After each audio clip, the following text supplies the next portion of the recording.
Hello and welcome back to Indaba Africa. This is the 30th anniversary of the independence of Namibia. So today I'd like to make this video to talk a little bit about that event and the future prospects for Namibia. So with that, happy Independence Day to Namibia. As I said today, March 21st, 2020 marks the 30th anniversary of the independence of Namibia, a country in the southwest part of Africa, hence the name of the region for a long period of time. So let's talk briefly about Namibia and what the current situation is, any challenges facing the country, and also we'll talk about prospects for the future. Those of you who watched my video on Namibia becoming the first African country ever to export beef to the United States, which I published a couple weeks ago, may remember I was wearing the 2019 Welwitschia's rugby jersey. This is the 2015 road jersey. Very difficult item to come by. I had to wait until after the Rugby World Cup in 2015 to get this by mail order. Nonetheless, I proudly wear this, a fan of the Welwitschias. Let's talk a little about the country and its history. So first organized as an administrative territory in 1884 as a German colony, this lasted until 1915. And it was known as Deutsche Südwestafrika, and the Germans administered as a colony. After that, after 1915, what had happened is in 1914, South African troops under Commonwealth control invaded the country and defeated the German Schutztruppe, or colonial forces that were defending the territory, the colony. That was in 1915 and 1919. From 1919 until 1966, South Africa, under originally a League of Nations mandate, administered the territory from Pretoria. That mandate was invalidated in 1966 by the United Nations during the era of independence and liberation in Africa. So from 1966, South Africa effectively controlled the territory, the region, illegally. Well, from 1966 until 78, that was the situation. However, the South Africans, seeing the handwriting on the wall, realized that they needed to work a path for independence or autonomous or semi-autonomous rule in Namibia. So from 1978 until 1985, there was a transition period known as the Turnhalle transition. This is named after the Turnhalle, which is a meeting place in Windhoek. And then finally, in 1990, Namibia, on the 21st of March, 1990, gained its independence as an independent nation, with the exception of Walvis Bay and the Penguin Islands, a collection of rocky shoals off the shore, not much use. But Walvis Bay is a critically important port, which the South Africans retained until 1994, and that's when they transferred control to Namibia, finally. So Namibia became independent 30 years ago today. Congratulations once again to Namibia. Not Nambia, as infamously tweeted in the middle of the night by President Trump about 18 months ago in a typo. So the country itself has 9 official languages. Among those languages, we count some European languages, including English, German, and Afrikaans, but also Herero is in there. You see official languages from other groups like the Damara. Setswana is also spoken in there. So 9 official languages. There are 3 regional languages in addition to this, one of which is the Kong language spoken by the San peoples. Coincidentally, Namibia is the world's largest has the world's largest population of the Bushmen, or the San peoples, 78 to 100,000 of whom live in Namibia itself, which is larger than anywhere else. Botswana has the second largest population, with about 50,000. So the 10 main ethnic groups include the Ovambo, who are nearly half the population. This is an artificiality, which we'll talk about here shortly. But the Ovambo, the Herero people, who were once the largest or among the largest ethnic groups in the country, but today represent only 7% of the population as a consequence of the German Herero War, or the Herero Genocide, as it's often called. It took place from 1904 to 1907, in which 85% of the Herero people perished in this conflict. After the Herero and the Damara people had attacked German farms, the German colonial forces responded with a vengeance and drove them into the desert and simply shot males captured on sight.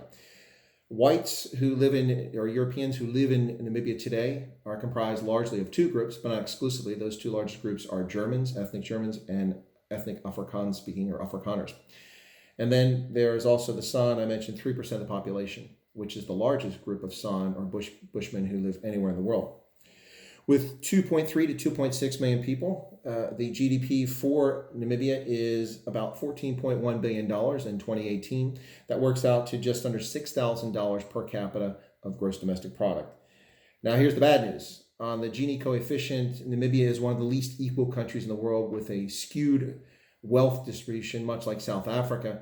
and Botswana, neighboring countries, where you see a Gini coefficient of 59, which is extremely high, which means a small number of people own most of the means of production and wealth in the country, whereas the majority don't. On the Human Development Index, unfortunately, it's also a poor score with 64.645, which places Namibia 130th out of about 190 countries in the world. That's not very good. The country its economy is based on mining, cattle, tourism, and gemstones. The mining, of course, includes famously uranium from the Roosing mine and also diamonds. Now, how did diamonds get to Namibia? Well, there are large diamond pipes in South Africa, and over the course of millions of years and millennia that followed, the diamond pipes, the diamonds would come up, they'd be pushed up, became alluvial diamonds, and washed down into creek beds and streams, and eventually into the Orange River, and carried over millennia down to the Atlantic Ocean. When they hit the Atlantic Ocean, the prevailing currents would drive the water to the north along what became known as the Sperrgebiet, the forbidden zone of German Southwest Africa, and now Namibia today. And literally, that is a place where for a century, Namibians and Germans and South Africans prior to that could simply comb the beaches and dredge up diamond after diamond after diamond. It turned out to be quite a lucrative diamond source for them. Even though the diamonds didn't originate there, the diamond pipes are not located in Namibia, they did become a source of alluvial diamonds because of the Orange River carrying them downstream. So as I mentioned, the country is also home to the world's largest population of ethnic Bushmen, or San peoples as they're colloquially known, including some groups, among the more famous, the Ikung people, who live in Namibia. It's also the home of the actor, the Bushman actor who was in the movie The Gods Must Be Crazy, if you remember that. That movie was made a long time ago. He actually was from Namibia and starred in that movie. Quite an interesting movie, if you recall it. So, let's talk a little more about the peoples. What about the peoples? Well, as I mentioned, the Herero people, who were a large ethnic group in Namibia, or then German Southwest Africa, rose up against German colonization and the occupation of lands and the surrender of lands by their chiefs, along with the Damara people from 1904 to 1907. German colonial authorities responded in force with 14,000 colonial troops and defeated them, the Herero and the Damara, and pushed them into the Omahaki Desert. Those who escaped, many fled to modern Botswana, and you find a group of ethnic Herero who live in Maun, which is around the Okavango Delta in the northwest part of Botswana, just across the border from modern Namibia. So you see some of them there. But those who survived were probably about 15,000 of a population of 100,000 back then, and they were decimated. As a consequence, Herero never regained their stature as a major ethnic group within the country. As I mentioned, they're the second largest group, but only 7% of the population, equal to the size of the European population in the country.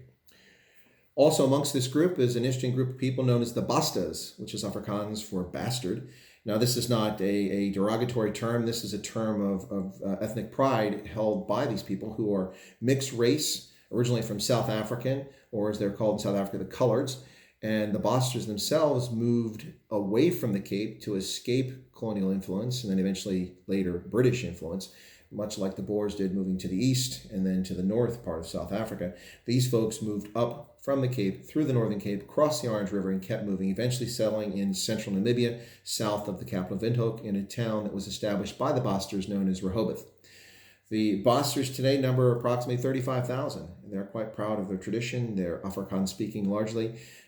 They are Dutch Calvinist, and they practice that religion and speak Afrikaans primarily. So it's an interesting group of people.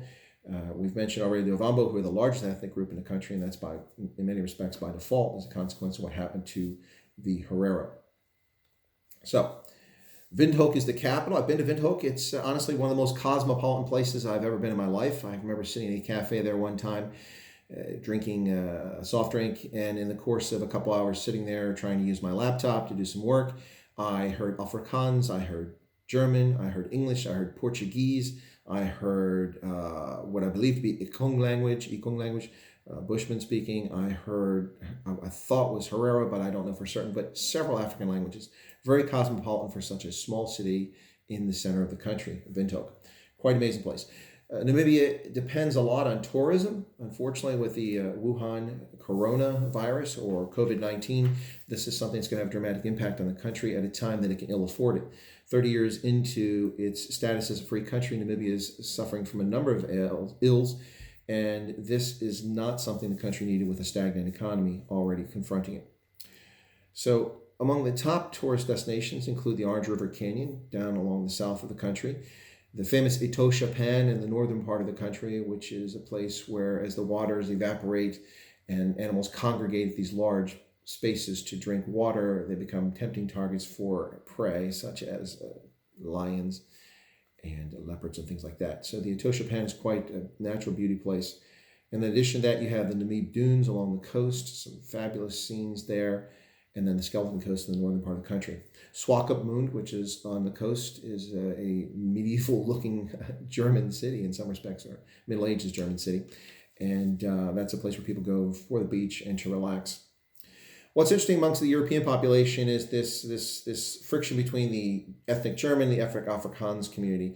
In part, this is a consequence of the German defeat in World War I and the eviction of a significant portion of Germans from Namibia after the First World War. Many were kicked out, primarily colonial officials and military, but many of them had been reservists and had been ordered active duty to fight in the conflict. So the German population was greatly reduced by about a third to half as a consequence of that, and that friction remained. And then you always have the friction that's remained between these two cultural groups in which many Germans look down at Afrikaners as being dumb farmers, even though many Germans were farmers, and unsophisticated. And the Afrikaners, many of them look at the Germans as being haughty with their nose in the air and having too much control of everything. And the irony is the Germans and Afrikaners in Namibia often intermarry, and so you see mixes of families as a consequence. So that's a little bit about the Germans and Afrikaners. The Germans have remained in Namibia to some degree. Many who live in the population now have come since the end of the Second World War, and today they comprise approximately 30,000 people. But that 30,000 community has influence that's far outweighs its size of 30,000. The same with the Afrikaners. So let's talk about some of the challenges facing the Namibian country of Namibia today after 30 years independence. Well, one is that there's never been a reckoning of this issue of the Herero. It was just recently that the German government issued an apology for the genocide that took place at the turn of the 20th century. But there's never been any reparations. I'm not arguing for or against reparations. I'm just saying that there's never been any resolution or really any serious discussion about this issue for healing amongst the Herero and the rest of the country and the Damara. That's one issue. Another issue is land tenure. Land tenure is a consequence of the colonial era and also of the era when the South Africans administered the region. And so consequently, a lot of indigenous or ethnic groups who lived in the country did not have access to land or were severely limited from what land they could own. This has led to some skewed land tenure, and it's an issue that remains 30 years after independence. One has not been resolved satisfactorily by the government, whose approach to land has also been willing buyer, willing seller basis, but they've not approached it very seriously. They have expropriated a couple of farms in the past, but those farms did not be used particularly well. Those who received the farms did not receive the assistance, the extension services that they probably needed. And in the case of a couple of farms in particular, which I talked about in my previous video on beef, the land has been allowed to go fallow, and the people who are living there live in poverty as they lived elsewhere before they became the owners of the land. So it really hasn't alleviated anything. Pervasive poverty, approximately 50% of the population does not have access to sanitation, to plumbing, and to facilities. Corruption in the country. Last year, the country unfortunately got a lot of attention for the famous fish rot scandal, in which Iceland's largest fishing company was involved with officials in Namibia from the Ministry of Fisheries, the Ministry of Justice, members of state-owned enterprises, and several lawyers in channeling money illegally, funneling money, laundering money, and basically stealing resources. A number of people involved in that resigned and have been placed in arrest since then. But it's not the only corruption that's taking place. 30 years after independence, a lot of youth are very dissatisfied. We saw that in the elections in 2019. The Southwest Africa People's Organization, SWAPO, the ruling party, which has been in power since 1990. It was a liberation movement prior to that, but it's been in power since 1990, very similar to the situation in South Africa. But SWAPO has been in power that long, And the elections that took place in 2014, SWAPO got 80% of the vote, and the president got 87% of the popular vote. Phenomenal.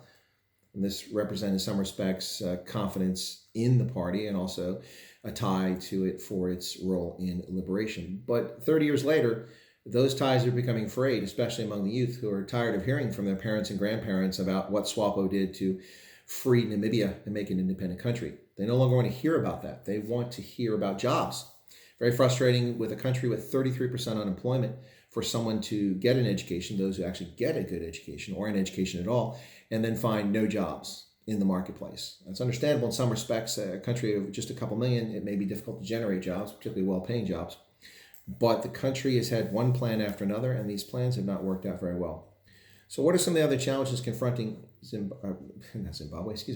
confronting, I was thinking of Zimbabwe because the president was just sworn in today, and the president of Zimbabwe, Mnangagwa, was there, along with the president of Botswana, Masisi, the president of Angola, Lorenzo, and senior officials from other countries in the region in SADC. So Zimbabwe was on my head. But for Namibia, one of the challenges here, as I mentioned, is unemployment, the diversification of the economy, land tenure we've talked about.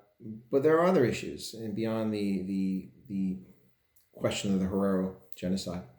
And that includes SWAPO's political monopoly, which it's now had for 30 years and has been unchallenged. And as you can see in the vote results, particularly for the president, who got just 56% of the popular vote, down from 87% in his first election. Now, this will be his last term. He can only serve 2 terms. But that does not bode well. And that should be a strong message to the government of Namibia that people are not happy with what's happening in the country. And it's not simply taking land and redistributing land. That's just one issue. It's not a small issue, but it's important. But it is the corruption, it is the stagnation, it is the poor education. The government takes credit for delivery of services, but with half the country not having access to proper sanitation or sanitation at all, one has to question what kind of success the government's had at delivering services to Namibians. The country also takes a lot of credit, as the ANC likes to do in South Africa, saying it's very egalitarian. It has a parliament with many women in it. And as I often say to the ANC, so what? So you have women in parliament. What does that mean? Gender-based violence remains a serious, serious problem in Namibia, as it does throughout Africa, particularly Southern Africa. Gender-based violence being a very serious problem that needs to be addressed, and the country does not really take any serious concrete steps towards it.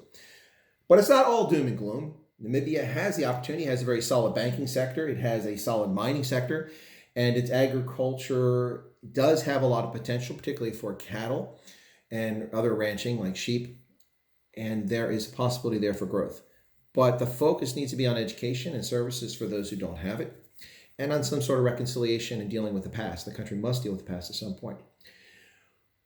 That said, 30 years, largely peaceful, with the exception of the Caprivi secessionist movement, which took place about 20 years ago.